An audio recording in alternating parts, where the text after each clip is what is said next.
Majelis Hakim Pengadilan Negeri Andoolo, Konawe Selatan, Konsel, Sulawesi Tenggara, Sulta, memutus bebas Guru Supriyani.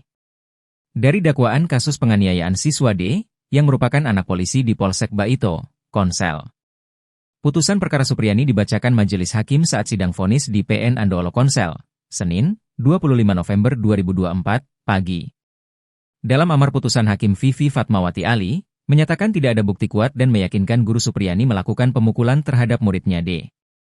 Ada beberapa pertimbangan hakim, meyakini Supriyani tidak terbukti melakukan pemukulan seperti dakwaan Jaksa Penuntut Umum, JPU.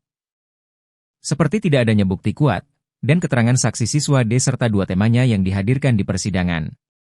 Menurut hakim, keterangan dua saksi anak tidak berkesesuaian hasil visum luka anak Aibda WH dikeluarkan dokter. Keterangan saksi anak juga tidak sesuai bukti pakaian digunakan siswa D saat menuduh Supriyani memukul pakai sapu ijuk.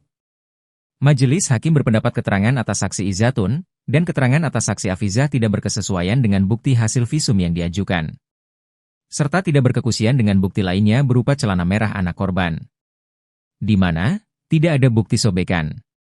Karena dari keterangan saksi ahli forensik luka di paha anak Aibda WH, terjadi karena gesekan benda dari permukaan kasar bukan sapu. Hakim juga menyebut keterangan saksi ahli forensik menyampaikan apabila luka korban siswa D dipukuli sapu maka hanya luka lecet dan memar. Sehingga menurut hakim, luka paha korban karena dipukuli sapu Supriyani tidak sesuai, terbantahkan dengan keterangan saksi ahli dokter forensik. Selain itu, menurut hakim keterangan saksi dihadirkan jaksa di persidangan belum mampu menunjukkan adanya tindak pidana dilakukan Supriyani, di mana JPU hanya menghadirkan keterangan saksi anak dalam kasus tindak pidana pemukulan yang dilakukan Supriyani. Kemudian menurut hakim, jaksa penuntut umum juga tidak mampu membuktikan adanya tindak pidana yang dilakukan Supriyani. Karena dalam sistem hukum pidana formil di Indonesia beban untuk membuktikan adanya tindak pidana terletak pada jaksa penuntut umum sebagaimana dalam pasal 66 KUHP. Hakim juga mempertimbangkan bahwa keterangan saksi Aibda WH dan istrinya NF yang menyatakan adanya pemukulan berdasarkan cerita anak mereka seharusnya dikesampingkan oleh JPU karena tidak memenuhi syarat. Kemudian keterangan saksi anak yang dihadirkan di persidangan bisa dijadikan bukti kuat adanya tindak pidana.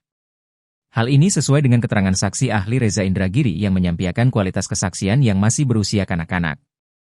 Majelis juga menilai tidak adanya keterangan saksi lain yang menunjukkan bukti kuat Supriyani melakukan pemukulan kepada korban.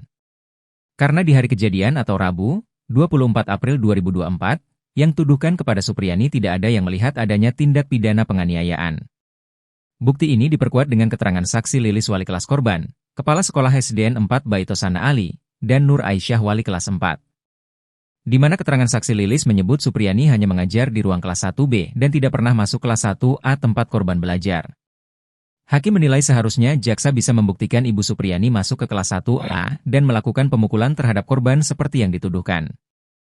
Download Tribun X sekarang, menghadirkan lokal menjadi Indonesia.